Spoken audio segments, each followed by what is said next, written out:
Hello everyone, and welcome back to You Need This Book in Your Life, the weekly book review show where the host hopes that his purchase of a lapel mic will catapult him immediately into the front rank of British intellectuals. And the book I'm going to be talking about this week is a very powerful but quite challenging book by an author called Snowball, otherwise known as David Jackson, and the book itself is called Oi. Now, if this was a news broadcast, this is normally the time where in the old parlance it would have been "you may find scenes in this report distressing." In modern parlance it would talk about trigger warnings, and on the cover of the book itself it says "pay attention, this gets rocky." It's an autobiographical book about David's life in the care system growing up as a young black lad in the 60s and 70s. And I think there's a certain, if not hypocrisy, then there is a certain idea that most of us have, certainly if you come from a sort of reasonably privileged middle class white background like myself. We all know that life in care is, well, it's certainly doesn't involve much care, and it can hardly be described as life for the most part. Now, we may only interact with this when we're talking about wills or, worrying about what happens to your children if you both go. And we have this idea that, oh God, life in care is terrible, but we don't really talk about it. So it was really important to me that I did talk about this particular book, because it hasn't yet had the audience that it deserves, and it really needs it. It will open your eyes to what's going on around us quietly in our own towns, in our own cities, and it's largely ignored by society for reasons which are abundantly clear if you read David's book. Now, the first thing that I think it's crucial to address is that the circumstances of a child's birth going into the care system are not their fault. We all grasp that sort of philosophically as individuals. We know that you can't blame, I think he was 2 or 3 when he first went into care, you can't blame a child like David for being born into a family where the mother has an enormous amount of psychological problems and the father isn't there at all. And he starts very powerfully early on by talking about how his mother placed him in an overhot bath and scolded him. Now, it doesn't get much better from there as you go on. He suffered sort of life-changing disfigurements around the leg area, and I would like to point out, perhaps as an interlude, that there is a happy ending to this story, or at least a sort of if you need an emotional get out to get through the idea of reading this book, then he now makes a living as a writer and a public speaker, and he's actually quite a nice guy if you follow him on Twitter or Instagram. I'll put his details in the comments below. But he starts off with that level of sort of, not depravity, but that level of sort of excruciating existence, and it continues there through a care system. If most of us were to imagine what our idea... basically, if you pick someone who reads the news of the world or the Sun on Sunday or whatever it is now, what they think prisons should be like, that's actually how children looked after by the state were looked after in the 60s and 70s. David doesn't go into the current system, but I think we all have a strong suspicion that it's not going to be significantly improved. What does that look like day to day? Well, for David it looks like a life where violence is normal. It's something that you have to do just to get by. It's something that you may be called upon to defend yourself with, or even preemptively attack in order to sort of survive in a group home environment. We're not just talking about violence from children to others, we're talking about violence meted out by authority figures. And there's an underlying assumption in there on the part of figures in authority, care home managers, that these children are scum because they're in the care system, so we're going to beat some sense into them. There's a real, there are some people in culture like Nurse Ratched, for example, or the corrupt police officer from the Texas Chainsaw Massacre. The idea that authority is not actually on your side is part of the day-to-day lived experience of David and his peers in the care system. Physical violence, emotional violence, cruelty, sort of starvation as punishment, stuff which is normally you would expect to see that in dictatorial regimes of the kind that we used to go around the world invading, but it's actually perpetrated against British citizens, British child citizens, under the banner of care, which when you think about it is absolutely obscene. Now, there's also sexual violence in there as well, and one of the most horrifying things I think in the book is one of David's female friends within the care home goes to her room and sets fire to her bed and chooses to lie on it and end her life that way, which is... I read this book early in 2020, if not 2019, and just that, so many of the things in the book have stayed with me and continue to, if not traumatise, then they stay with you, and it's that is one of those stories that I have struggled with the memory of since I read the book.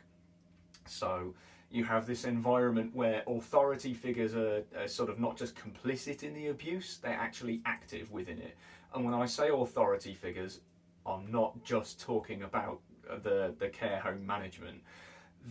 All of the authorities that David interacts with over the course of the book, we're talking about police officers, we're talking about social workers, literally anyone in a position of power to do something about this doesn't do anything about it. Now, why is that? And we all have this idea of, oh well, children won't be believed or victims won't be believed. Yes, there's that element to it. These children have problematic childhoods, therefore everything they say can be ignored. Well, David holds that up as that's an intellectual and emotional get-out story that you've told yourself, so you don't have to think about what's going on, and you can just pretend it's fiction or it's made up. It's not actually the case. Now, certainly in the Greater Manchester area, where he's talking about, the police don't come out of it well. It's easier for them to go along with what the care manager says than it is to risk either professional problems or additional paperwork. For whatever reason, it's seen as too much trouble to care for some of the most vulnerable people in society by actually enforcing the law on their behalf. Similarly, social workers, there's this kind of conspiracy of silence where, again, for the exact same reasons, it's too difficult personally and professionally to bother to discharge your duties in a particularly helpful way to the children. So this culture of abuse and cruelty and violence is perpetuated year after year after year. David goes in as a very young child and comes out as a teenager into the world, and has not really seen anything that looks like sort of human warmth or generosity all the way through the story. And now that's an incredibly difficult thing to deal with, and it's why, certainly from my perspective, when I first interacted with him on Twitter after I'd finished the book, I was kind of well, what can I do? So this is me doing what I can do, sort of using the very modest platform that I have to raise awareness of what actually goes on. Now I'm generally quite sceptical of awareness when it's applied to things, sort of medical research or the big ticket items that we all know about anyway. But in this instance, society as a whole has this sort of conspiracy of silence around the care system and around what actually happens to children in care. So the simple act of knowing it and feeding that into your day-to-day, if not conversations, then your knowledge of how you interact with the world and what the state is capable of and should do. It's all some of us have got, in all honesty, but this book certainly, it was a kind of a ripping the veil from my eyes in terms of what care looks like. Now, if you've made it this far through the video, then congratulations. It's been a hard slog. Certainly some of this stuff isn't particularly easy to talk about.